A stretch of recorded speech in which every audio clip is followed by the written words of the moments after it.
Good afternoon. It is Friday, the 23rd of September of 2022. Last night, I had the privilege of gathering with a group of people who I really love. It is a drumming circle that I was part of while I was in Mount Shasta, and which fortunately now meets via Zoom, so I can keep on being part of that circle of people.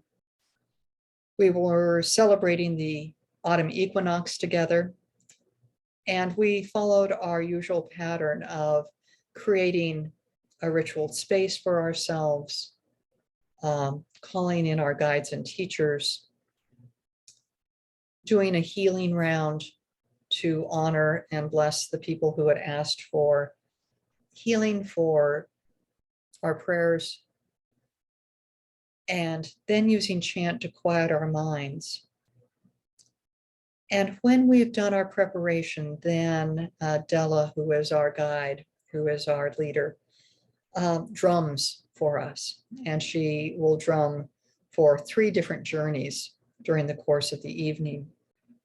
And between each journey, we sit and share images, bits of wisdom, something that's come to us as we've been on our journey with our highest guides and teachers. Last night, one of the participants reminded me of a practice that I have kind of let go out of my attention recently, but that I used quite a bit back in the pandemic. And both of us, she and I, remember it from being presented in a class by Sandra Ingerman. It's called Honorable Closure. And it's a rather brief ceremony. It's what you do when some living being has died. There is an honoring. Thank you for what you gave while you were on this planet. Thank you for what you gave to the other life that surrounded you in this place. Thank you that you were here. And as you go now, may you have a joyful, peaceful, love-filled journey home.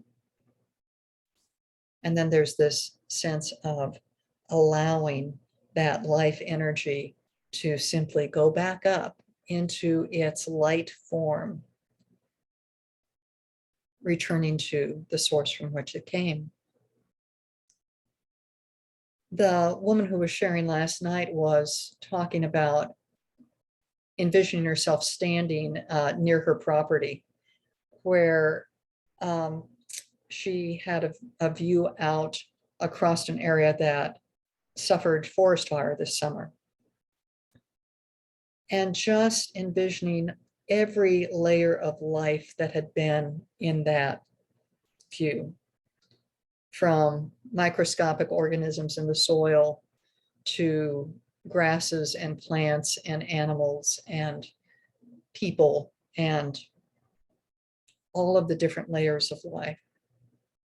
And that she was able to then stand there, and instead of feeling heartbroken, instead of kind of feeling overwhelmed by the loss of what the fire had taken, being able to go, oh, okay, to all of that, all of those life forms. Thank you.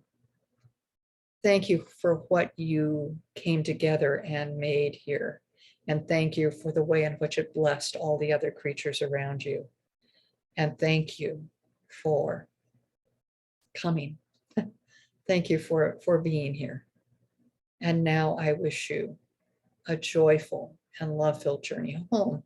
And she said, as she kind of swept her arms up in that sense of lifting, that all of a sudden the vision that she had was of the new moon night sky with all of these stars in it, and had the feeling that, okay, all of that life has gone back up and is part of that star field.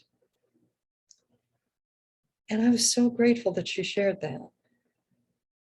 It eased my mind, my heart, when I think about, oh, I can do the same thing about where there have been floods, where there have been other fires, where things have come through and just destroyed,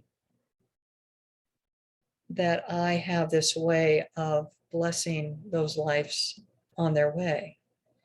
And again, honoring the fact that the time comes for life to be released and go back into that creative force, and it will come back again in a new form, in a new way. And that seems so appropriate for the autumn equinox. As we go toward the darkening part of the year, letting go of the vividness of the life of the spring and summer, and allowing ourselves to see the fall of the leaves and moving toward winter. Just that invitation again, don't cling too tightly. It's all right. Bless it. Wish it well. Release it into the joy and love of all that is. I know I'm going to keep this in mind for myself, and maybe it will come to your mind as something occurs in the world around you or in the lives of the people around you that will help you feel a little bit more supported and a little bit more connected in the midst of what unfolds in the letting go of life. Thank you. We'll talk to you tomorrow.